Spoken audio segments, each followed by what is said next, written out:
Moving charges and magnetism. तो जैसे आपने इलेक्ट्रोस्टैटिक पढ़ा था, तो वहां पे चार्ज एट रेस्ट के बारे में हमने पढ़ा था कि कोई भी चार्ज जब वो रेस्ट में होता है तो उसका बिहेवियर कैसा होता है। आपको मैंने बताया था कि अगर कोई भी एक चार्ज है और वो कैसी पोजीशन में है, रेस्ट में, तो वो अपने चारों ओर क्या क्रिएट करता है, इलेक्ट्रिक फील्ड। क्या क्रिएट करता है, यानी अगर कोई भी चार्ज है, ये क्यू चार्ज है, ये रेस्ट पे रखा गया, इसकी कंडीशन क्या है, ये चार्ज रेस्ट पे है, तो ये क्या प्रोड्यूस करेगा, electric field, only electric field, nothing else, only electric field. लेकिन अगर किसी भी चार्ज को मैं रेस्ट में ना रख के उसको कुछ वेलोसिटी दे दूंगा, यानी अगर कोई चार्ज v वेलोसिटी से चलने लग जाए, तो फिर वो इलेक्ट्रिक फील्ड के साथ साथ मैग्नेटिक फील्ड भी प्रोड्यूस करेगा। ये बात क्लियर है। यानी जब भी चार्ज रेस्ट में था, वहां पे हमने इलेक्ट्रिक फील्ड के बारे में पढ़ा और मैग्नेटिक फील्ड को छुआ भी नहीं था, क्योंकि अगर दोनों को एक साथ पढ़ते तो बड़ा कॉम्प्लिकेटेड हो जाता है। तो सिलेबस ऐसे बांटा है कि शुरू के 2 वाले चैप्टर में आप इलेक्ट्रिक फील्ड पढ़ो, तीसरे में इस चार्ज को, करंट वगैरह बारे में जानकारी ले लो। अब क्योंकि जब चार्ज चलता है तो क्या प्रोड्यूस होती है, करंट, करंट प्रोड्यूस होगी। और क्लास 10th में पढ़ा था करंट से क्या क्रिएट होता है, मैग्नेटिक फील्ड। पढ़ा था ना कि जब भी करंट फ्लो होती है तो वो क्या क्रिएट करती है, मैग्नेटिक फील्ड। ऑस्ट्रिच नहीं, ऑस्ट्रिच, इसने एक एक्सपेरिमेंट किया।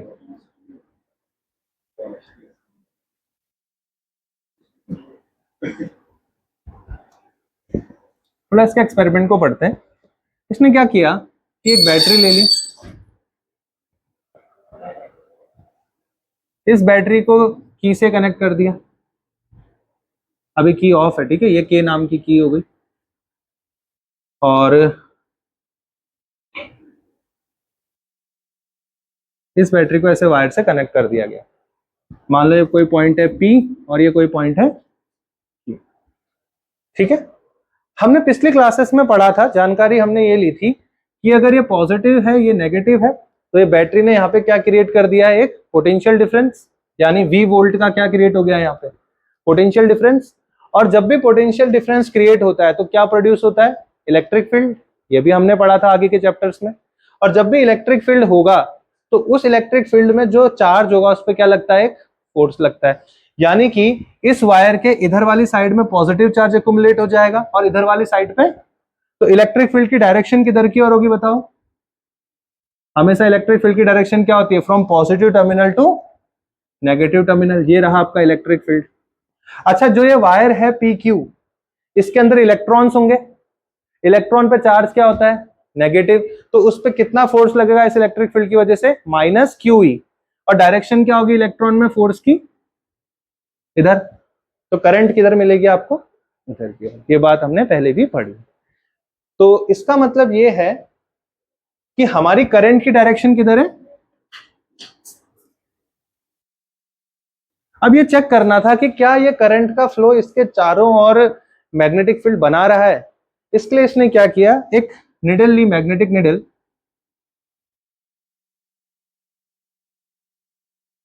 ऐसे करके एक मैग्नेटिक निडल ली। ये हो गया इसका नॉर्थ पोलैरिटी, ये हो गया इसका साउथ। इस निडल को ऐसे करके किसी स्टैंड पे खड़ा कर दिया, ठीक है।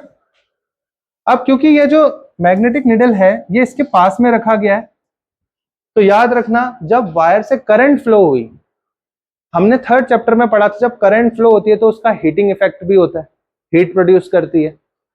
केमिस्ट्री में आपने पढ़ा होगा, जब करंट फ्लो होती है और उस फ्लोइंग करंट, जो वायर में करंट फ्लो हो रहा है, अगर उसको आप पानी के अंदर डाल दोगे तो पानी के अंदर क्या होते हैं, आयंस होते हैं। तो आयंस ब्रेक डाउन होते हैं, कैथोड एनोड में चले जाते हैं, यानी कुछ केमिकल इफेक्ट भी है करंट का, है ना। करंट फ्लो होगी तो रेजिस्टेंस होने की वजह से कुछ हीटिंग इफेक्ट भी है उसका। ऐसे उसका एक कैसा इफेक्ट है, मैग्नेटिक इफेक्ट। समझ में आ गया। इस चैप्टर में हम उसका कौन सा इफेक्ट पढ़ रहे हैं, सिर्फ मैग्नेटिक। अब magnetic effect, heating effect check करना है तो वायर को छू लोगे, गर्म लगेगी तो बोलोगे हाँ वायर हीट होती है। केमिकल इफेक्ट देखना है तो इलेक्ट्रोलाइटिक सॉल्यूशन में वायर को डालोगे तो उससे जो है कैथोड एनोड में इलेक्ट्रोलाइट इकट्ठा होते हैं। मैग्नेटिक इफेक्ट चेक करने के लिए मैग्नेटिक निडल को आप पास लाओगे। जैसे ही यहाँ से करंट फ्लो हुई तो ऑस्ट्रिच ने ये देखा कि ये जो निडल है ये डिफ्लेक्ट होना शुरू हो गई। इसका जो नॉर्थ पोल है वो इधर की ओर मूव किया और साउथ पोल किधर की ओर मूव कर दिया, इधर की। ये बात समझ में आई? यानी एक इसमें डिफ्लेक्शन आता है। अगर ध्यान से सुनो, मैं पोल्स बना रहा, मतलब मैं यहाँ पे कोऑर्डिनेट्स बना रहा हूं। अगर निडल का ये नॉर्थ पोल इधर है तो साउथ किधर होगा, इधर। तो ईस्ट किधर होगा, इधर। और वेस्ट किधर होगा। समझ में आ गया ना? उसके अकॉर्डिंग कोऑर्डिनेट्स अपने चेंज हो जाते हैं। ये तो सभी को पता होगा। अब पहला पेपर में क्वेश्चन क्या आएगा कि ये जो निडल है वो किधर की ओर डिफ्लेक्ट करेगी, कोई रूल है इसके लिए? ये ऐसे ही क्यों हुई? नीचे भी तो जा सकती थी ना, ऐसे भी तो जा सकती थी, इधर से नीचे इधर से ऊपर, ऐसा भी हो सकता था। पर ये कैसे डिफ्लेक्ट हुई है? कुछ इस तरीके से। तो जब भी आपको मैग्नेटिक निडल की डिफ्लेक्शन की डायरेक्शन निकालना है कि वो किधर की ओर डिफ्लेक्ट होती है, तो उसके लिए एक रूल है, स्विमिंग रूल, तैरने वाला। आप क्या करो, जिधर की ओर करंट फ्लो हो रही है ना, उधर की डायरेक्शन की ओर आप स्विम करने लग जाओ। जैसे आप ये खुद को समझो, ये आपका हेड है, ये आपका टॉर्सो है, ये आपके पैर है और ये आपकी हाथ। ठीक है? कॉकरोच नहीं है, आदमी। ये लेफ्ट है, ये राइट। अब आप किधर की ओर फ्लो कर रहे हो? करंट की डायरेक्शन की ओर। तो जब आप करंट की ओर डायरेक्शन की ओर फ्लो करोगे तो जो आपका लेफ्ट आर्म होगा ना, कौन सा आर्म, वो डायरेक्शन ऑफ डिफ्लेक्शन बताएगा। क्या बताएगा? Direction of deflection of needle. आप इधर की ओर फ्लो कर रहे हो, आपका लेफ्ट आर्म किधर है, इधर है ना, तो निडल भी किधर डिफ्लेक्ट होगी, इधर की ओर। ऐसा ही हुआ, देखो निडल इधर ही की ओर डिफ्लेक्ट हो रही है। तो ये एक रूल है जिससे आप करंट कैरिंग वायर की डायरेक्शन देखते हुए निडल के डिफ्लेक्शन को पता कर पाओगे। क्या समझ आ गई बात? आप जिधर की ओर करंट फ्लो हो रही है उधर की ओर स्विम करने लग जाओ और स्विम करते देख लो आपका लेफ्ट हैंड किधर है। आपका लेफ्ट हैंड ऊपर है ना, तो निडल भी कैसे डिफ्लेक्ट होगी, ऊपर की ओर। एक तो ये तरीका है स्विमिंग रूल देख के करंट की डायरेक्शन में फ्लो होने लग जाओ, आपका लेफ्ट आर्म जिधर की ओर है निडल भी उधर ही की ओर डिफ्लेक्ट हो जाए। एक रूल होता है स्नो रूल, ये भी बड़ा यूज होता है। देखो इस चैप्टर में हमें ज्यादातर ना डायरेक्शन के बारे में पढ़ना पड़ेगा। क्यों, इसको थोड़ा मैं समझा देता हूँ, जो ऑनलाइन है वो भी देख लेना। देखो मैग्नेटिक फील्ड एक वेक्टर है, क्योंकि मैग्नेटिक फील्ड की भी क्या होती है, एक डायरेक्शन होती है। और मैग्नेटिक फील्ड जब आप प्रोड्यूस कर रहे हो तो चार्ज को भी क्या करना पड़ेगा, चलना पड़ेगा। क्योंकि अगर चार्ज रुका है तो कोई भी मैग्नेटिक फील्ड नहीं प्रोड्यूस होगा। हल्के से बंद करना। तो अगर चार्ज रुका है तो कोई भी मैग्नेटिक फील्ड प्रोड्यूस नहीं होगा। हल्के से कहा था, मतलब उठा के बंद करना, सही कराने। तो अब चार्ज अगर चलना शुरू करेगा तो क्या प्रोड्यूस होगा, मैग्नेटिक फील्ड। और जब भी चार्ज चलेगा तो उसकी कोई ना कोई वेलोसिटी होगी। वेलोसिटी कैसी क्वांटिटी है, वेक्टर क्वांटिटी। और मैग्नेटिक फील्ड भी क्या है, तो दो वेक्टर क्वांटिटी आ गई ना यहाँ पे। इसलिए जब भी वेक्टर्स आएंगे तो हमें किसका ध्यान रखना पड़ेगा, डायरेक्शन का। इसलिए इस चैप्टर में ज्यादातर गलती क्या होती है, डायरेक्शंस की। इसलिए रूल्स बताते चल रहा हूँ, अभी से ध्यान रखना है इन रूल्स को। ठीक है? मैं ये बता रहा हूं आपको कि अगर ये क्या लिख रहा था मैं, एस क्यों लिखा मैंने यहाँ पे, हाँ स्नो रूल। तो देखो स्नो रूल क्या है, SNOW, इससे और आसान हो जाएगा। देखो अगर direction of flow of current है साउथ टू नॉर्थ, किधर है, तो जो डिफ्लेक्शन ऑफ नीडल होगा वो किधर होगा, वेस्ट की ओर। किधर की ओर होगा, ये और आसान है, आप दोनों में से कोई भी याद कर लो। देखो करंट किधर की ओर फ्लो कर रही है, साउथ टू नॉर्थ, तो डिफ्लेक्शन किधर हो रहा है निडल का, वेस्ट की ओर। समझ में आ गया? तो स्नो रूल में क्या है, आप ऐसे लिख सकते हो, if the direction of the flow of current is south to north, if कहां की ओर। आप दोनों में से कोई भी रूल जो आपको सुटेबल लग रहा है उसको मान लेना। हम पढ़ते थे कि अगर ऐसे इलेक्ट्रिक फील्ड है ना बेटा, ये जाए, मैंने किसी मान लो पॉजिटिव चार्ज को रखा यहाँ पे, तो इस पे फोर्स किधर लगेगा, इसी इलेक्ट्रिक फील्ड की तरफ लगेगा। और कितना होगा उसका magnitude, F equals to Q into E, यही था। यानी कि अगर किसी चार्ज को किसी एक्सटर्नल इलेक्ट्रिक फील्ड के अंदर रखा जाता है तो वो क्या एक्सपीरियंस करता है, फोर्स। वो फोर्स का मैग्नीट्यूड कितना होता है, Q इंटू E। ये कौन सा चैप्टर है, चैप्टर नंबर 1 का फॉर्मूला है। लेकिन अब तो हम किसी चार्ज को कहां रखेंगे, किसी एक्सटर्नल मैग्नेटिक फील्ड में। बी से क्या दिखाते हैं हम, मैग्नेटिक फील्ड, बी एक्सटर्नल। तो अगर मैं किसी चार्ज को एक्सटर्नल मैग्नेटिक फील्ड में रखूंगा तो फोर्स क्यू भी नहीं होगा। इसका हमें फॉर्मूला बनाना पड़ेगा। समझ में आ गया? यानी हमें क्या फॉर्मूला बनाना पड़ेगा कि अगर किसी चार्ज पार्टिकल को किसी एक्सटर्नल मैग्नेटिक फील्ड में रख दिया जाए, मान लो इस कमरे में पूरा मैग्नेटिक फील्ड फैला है और इस कमरे के अंदर मैं किसी चार्ज पार्टिकल को किसी v वेलोसिटी से फेंक दूं, तो उस चार्ज पार्टिकल में क्या लगेगा, एक फोर्स। उसका हम फॉर्मूला बनाएंगे, वो फोर्स कितना होगा। पर फॉर्मूला बनाने से पहले ये जानना बड़ा जरूरी है कि किसी भी चार्ज पार्टिकल को अगर हम मैग्नेटिक फील्ड में रख रहे हैं तो उस पर फोर्स आखिर क्यों लग रहा है। तो इसलिए लग रहा है क्योंकि देखो पहले से यहाँ पे मैग्नेटिक फील्ड है। अब अगर कोई चार्ज यहाँ पे चलता हुआ आएगा तो वो भी तो क्या प्रोड्यूस करेगा अपने चारों ओर। अब एक मैग्नेटिक फील्ड पहले से है, एक इसने बना दिया, फोर्स जनरेट होगा जिसको हम बोलेंगे मैग्नेटिक फोर्स। तो वो फोर्स कितना होगा वो हमें निकालना है। अच्छा, अगर ये चार्ज पार्टिकल रेस्ट में है, यहाँ पे क्या ये रेस्ट में, तो क्या अब ये एक्सटर्नल मैग्नेटिक फील्ड इस पे फोर्स लगाएगा, हाँ या ना? नहीं लगाएगा। क्यों? क्योंकि ये सिर्फ इस समय क्या बना रहा है, इलेक्ट्रिक फील्ड। क्या बना रहा है? तो जब मैग्नेटिक फील्ड है ही नहीं तो विद्रोह होगा ही नहीं। लेकिन जैसे ये चलने लग जाएगा, इसमें v वेलोसिटी आ जाएगी, इसमें क्या आ जाएगी, मान लो नीचे की ओर जा रहा है, v वेलोसिटी आ गई, तो अब क्योंकि ये भी क्या बनाने लगेगा अपने चारों ओर, मैग्नेटिक फील्ड, और पहले से एक एक्सटर्नल मैग्नेटिक फील्ड है, तो अब इनके बीच में क्या होगा, ये एक्सटर्नल मैग्नेटिक फील्ड इस चार्ज पे क्या लगाएगा, एक फोर्स लगाएगा। तो वो कितना लगाएगा, उसकी डायरेक्शन क्या होगी फोर्स की, क्योंकि अब हमें क्या निकालना है, फोर्स, और फोर्स कैसी क्वांटिटी है, वेक्टर। तो चार्ज पे किसी ना किसी एक सर्टेन डायरेक्शन में फोर्स लगने वाला है, तो हमें दो चीज निकालनी है। क्या निकालनी है? पहला तो उस चार्ज पे कितना फोर्स लगेगा, और दूसरा उस चार्ज की फोर्स की डायरेक्शन क्या होगी, यानी वो चार्ज किधर की ओर जाएगा। ये है पहला टॉपिक। क्लियर हो गया ना क्या करना है? चलिए तो उसी पे बात करते हैं। तो अगर चार्ज मूव करेगा तो वो किसी ना किसी स्पेस में ही मूव करेगा। स्पेस का मतलब है कि वो 3 एक्सिस में मूव करेगा। ब्लू पेन देना। तो कोऑर्डिनेट सिस्टम अगर देखो तो ये ब्लू वाला क्या है आपका, वाई एक्सिस, ये कौन सा है, एक्स एक्सिस, और आपकी ओर को ये कौन सा है, जेड एक्सिस। चार्ज इन तीनों में ही कहीं, इन्हीं तीनों में कहीं घूमेगा। मान लो चार्ज ओरिजिन पे रखा है, अब ये मूव करना चाहता है, या तो वो एक्स में जा सकता है, या तो वाई में जा सकता है, या फिर एक्स और जेड के कहीं बीच में, या एक्स और वाई के कहीं बीच में, या वाई और जेड के कहीं बीच में, एक्स के कहीं भी घूम सकता है। तो पहले हमें चार्ज के मोशन को ट्रैक करने के लिए क्या करना पड़ेगा, कोऑर्डिनेट्स को बनाना पड़ेगा कि वो किन किन कोऑर्डिनेट्स में घूम सकता है। तो आपको पता है, पहले हम एक 3 कोऑर्डिनेट्स बनाएंगे, इसकी हेडिंग लिख लेते हैं, force on a moving charge in magnetic field. क्योंकि लिख दोगे तो समझ नहीं आएगा, 2-3 बार इसको पहले रफ में लिखना, फिर जाके इसको फाइनली शेयर करना, क्योंकि ये समझने की बहुत ज्यादा इंपॉर्टेंट चीज है। तो पहले हम कोऑर्डिनेट्स ही बना लेते हैं बच्चों, आपने पढ़ा होगा, ध्यान से सुनो। ये कौन सा है, वाई एक्सिस, ये है आपका एक्स एक्सिस, और ये आपका चार्ज कहाँ पे बच्चे, तो चार्ज चलना चाहेगा। अब बताओ क्या क्या पॉसिबिलिटी है इसके चलने की, या तो सिर्फ एक्स में चले, या सिर्फ वाई में चले, चाहे जेड में चले, या एक्स और जेड के कहीं बीच में चले, या वाई और एक्स के कहीं बीच में चले, या वाई और जेड के कहीं बीच में चले। और तो कोई ऑप्शन ही नहीं है, 3 डायमेंशन में ही हम सोच पाएंगे। किस प्लेन में मैं चला रहा हूं चार्ज को, एक्स और जेड प्लेन में।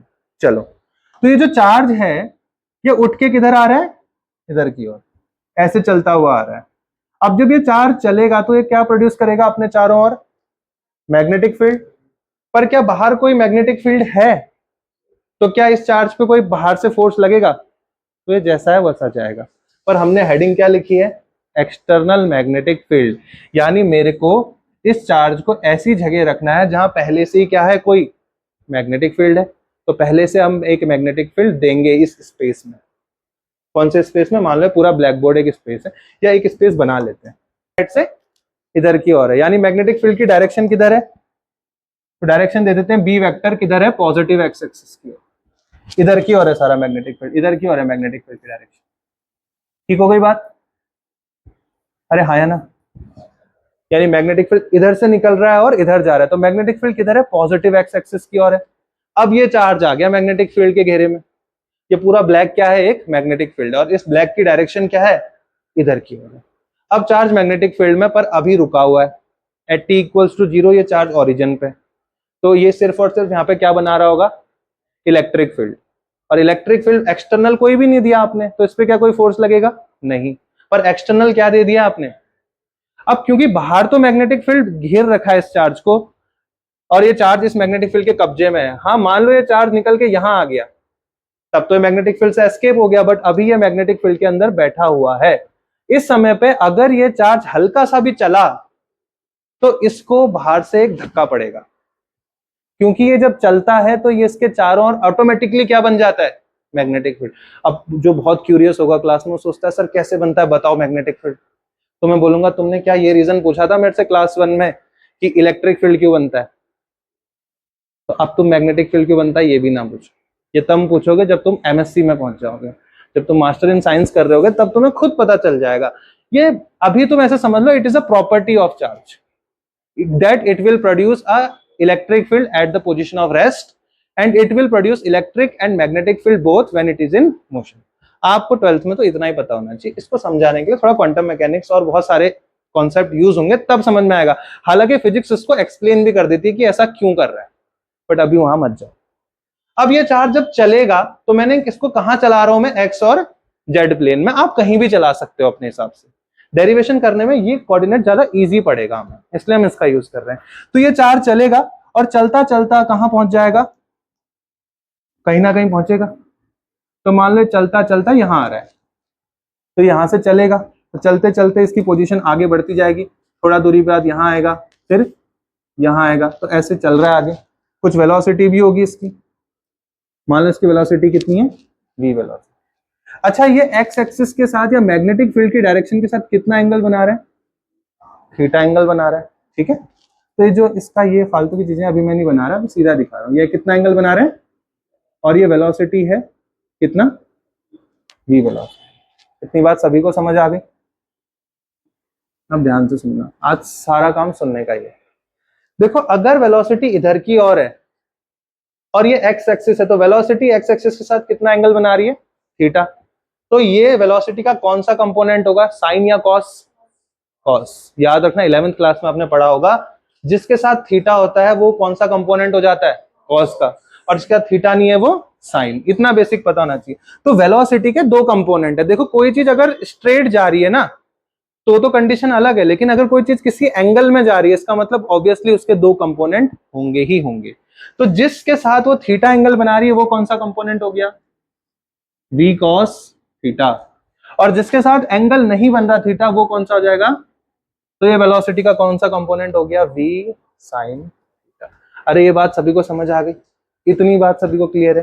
तो हमने क्या किया, एक चार्ज को लिया, ये तो इमेजिनरी कंपोनेंट है, जो इमेजिनरी एक्सेस हैं, जिनको हम रेफरेंस मान के इस चार्ज को चला रहे हैं।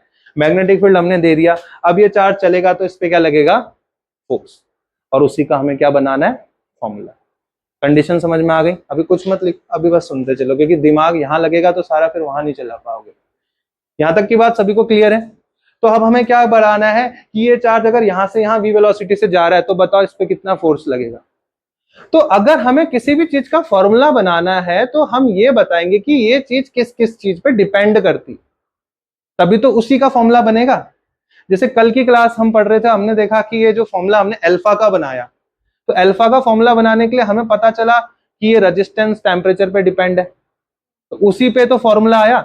अल्फा के फॉर्मूले में एक तो रेजिस्टेंस आ रहा था इनिशियल और फाइनल वाला, और टेम्परेचर आ रहा था इनिशियल और, क्या कोई और क्वांटिटी आ रही थी? नहीं, क्योंकि अल्फा डिपेंड ही इन पे करता है। तो वैसे ही इस चार्ज पे कितना फोर्स लगेगा, उसका फॉर्मूले में वो चीजें आएंगी जिस पे ये फोर्स डिपेंड करता है। यानी कि अब हम उन चीजों को सोचेंगे कि इस फोर्स किस किस पे डिपेंड करेगा। Physics is all about observation. तो खुद ऑब्जर्व करो, जब ये चार्ज चलेगा तो जो इस पे फोर्स लगेगा वो किस पे डिपेंड होगा, किन किन चीजों में, कोई एक चीज बताओ। देखो ध्यान से, एक तो डिपेंड होगा इस चार्ज के मैग्नीट्यूड पे, ये कितना पावरफुल चार्ज है। कैसे समझो, ये चार्ज मान लो Q है। अच्छा एक बात बताओ, करंट का फॉर्मूला क्या होता है, Q बाई। अच्छा, अगर इस चार्ज का मैग्नीट्यूड ज्यादा होगा, ध्यान से सुनना, हाँ, अगर इस चार्ज का मैग्नीट्यूड ज्यादा होगा तो करंट भी, और जितनी ज्यादा करंट होगी उतना ही ज्यादा क्या बनेगा, मैग्नेटिक फील्ड बनेगा।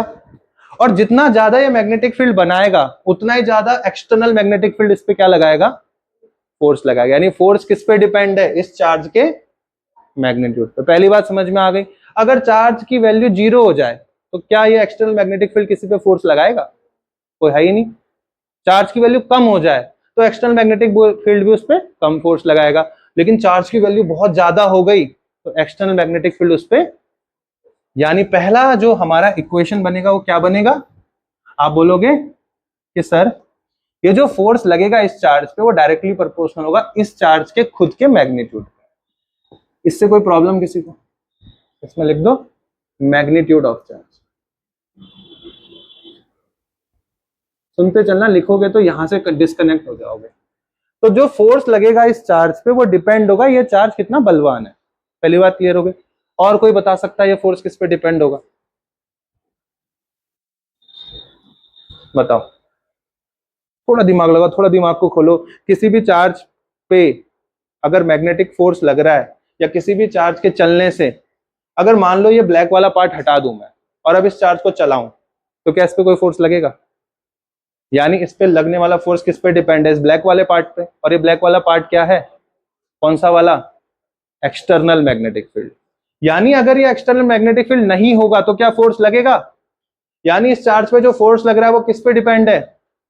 एक्सटर्नल मैग्नेटिक फील्ड पे। ये जो बाहरी मैग्नेटिक फील्ड आपने दिया है, मान लो बाहर कोई मैग्नेटिक फील्ड ही नहीं है तो ये चार्ज जब चलेगा तो ये सिर्फ अपना मैग्नेटिक फील्ड बनाएगा, तो इसके अगेंस्ट कोई है ही नहीं दूसरा मैग्नेटिक फील्ड, तो क्या कोई फोर्स लगेगा?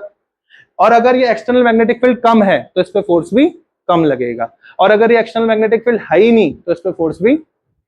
समझ में आ गया? यानी दूसरी कंडीशन क्या है? ये फोर्स किस पे डिपेंड है? एक्सटर्नल मैग्नेटिक फील्ड के मैग्नीट्यूड पे। दूसरी इक्वेशन समझ आ गई सभी को? यहां तक किसी को कोई प्रॉब्लम? दोनों केस समझ में आ गए?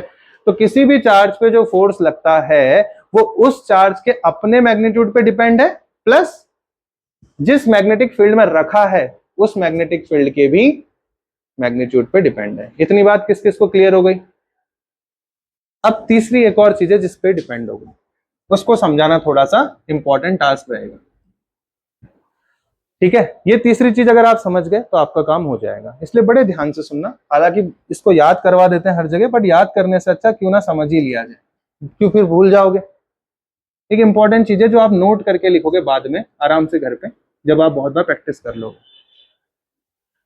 जिसको नहीं समझ आएगा फिर वीडियो में बार बार देख लेना, आज ही अपलोड कर दूंगा तो उसको फिर देख के और अच्छे समझ लेना। देखो, अगर इधर की ओर मैग्नेटिक फील्ड है, ठीक है,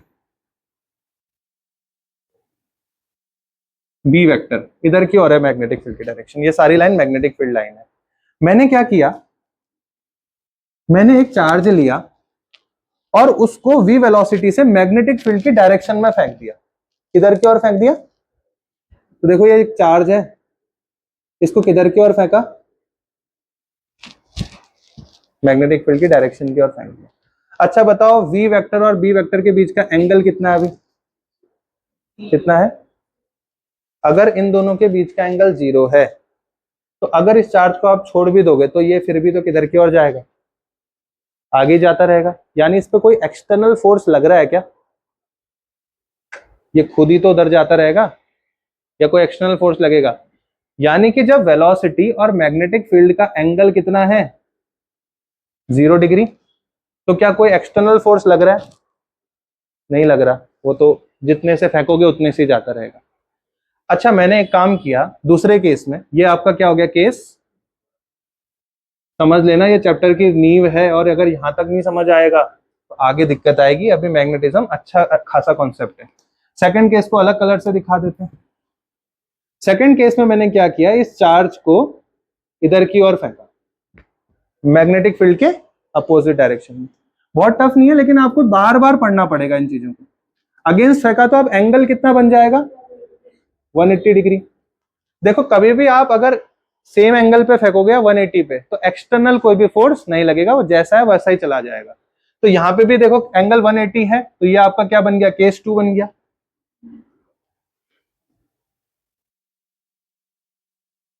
बस ये लास्ट चीज समझनी है, इसके बाद कुछ नहीं समझना, ये लास्ट है बस। तो अगर आपने किसी चार्ज को मैग्नेटिक फील्ड की डायरेक्शन में फेंका तब भी कोई एक्सटर्नल काम नहीं करना पड़ेगा, जाता रहेगा। 180 फेंका तब भी कुछ नहीं होगा, अभी भी फोर्स क्या लगेगा इस पे? 0 ही लगेगा, नेट फोर्स है ना। एक फोर्स इधर है, एक फोर्स इधर है, नेट कितना हो गया? 0। या जो रिजल्टेंट बचेगा उसी से वो इधर की ओर जाता रहेगा। मान लो इधर वाला वैल्यू ज्यादा है, इधर वाला कम है, तो जो ज्यादा है उसको फॉलो करता रहेगा। इसके अलावा तीसरी चीज सुनो, अगर मैंने किसी चार्ज को, कलर कौन सा लें अभी, येलो ले लेते, अगर मैंने किसी चार्ज को इस मैग्नेटिक फील्ड के साथ 90 डिग्री पे फेंका, कैसे फेंका,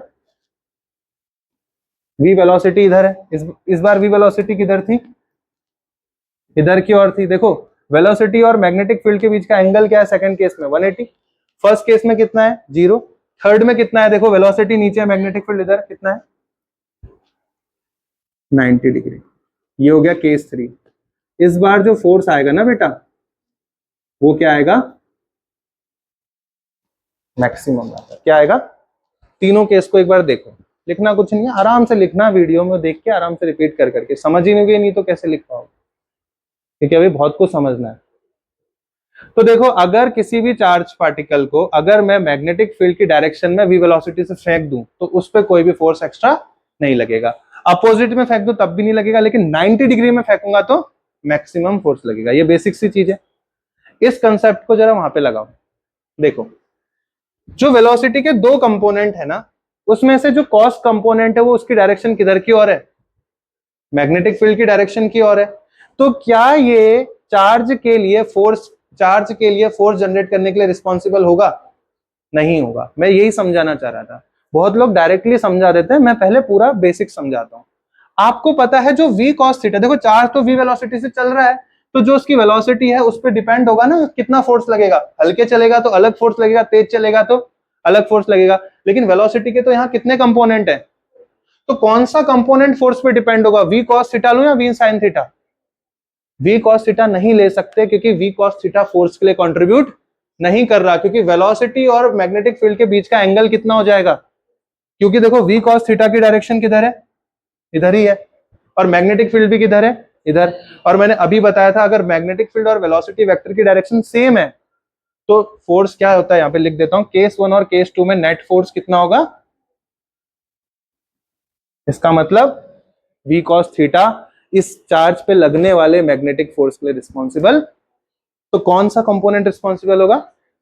और वैसे भी सोचो ना, साइन 90 पे मैक्सिमम होता है और साइन 0 और 180 पे होता ही नहीं है कुछ, तो ये किसको सेटिस्फाई कर रहा है, v sin थीटा को। यानी ये जो फोर्स है वो तीसरा किस पे डिपेंड होगा बेटा, v sin थीटा। हो गया, बस आपको समझना ही नहीं है, तीनों को इक्वेट कर देंगे, मिल जाएगा फॉर्मूला, हो तो गया, बन तो गया फॉर्मूला। अब क्या करेंगे, देखो तीनों इक्वेशन को कंबाइन कर दो,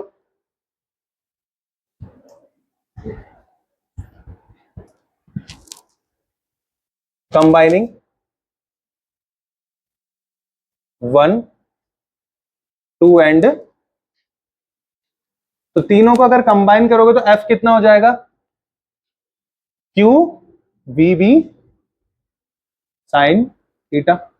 जब भी प्रोपोर्शनैलिटी हटती है तो क्या आता है, कांस्टेंट आता है, तो f क्या हो जाएगा, k q v b।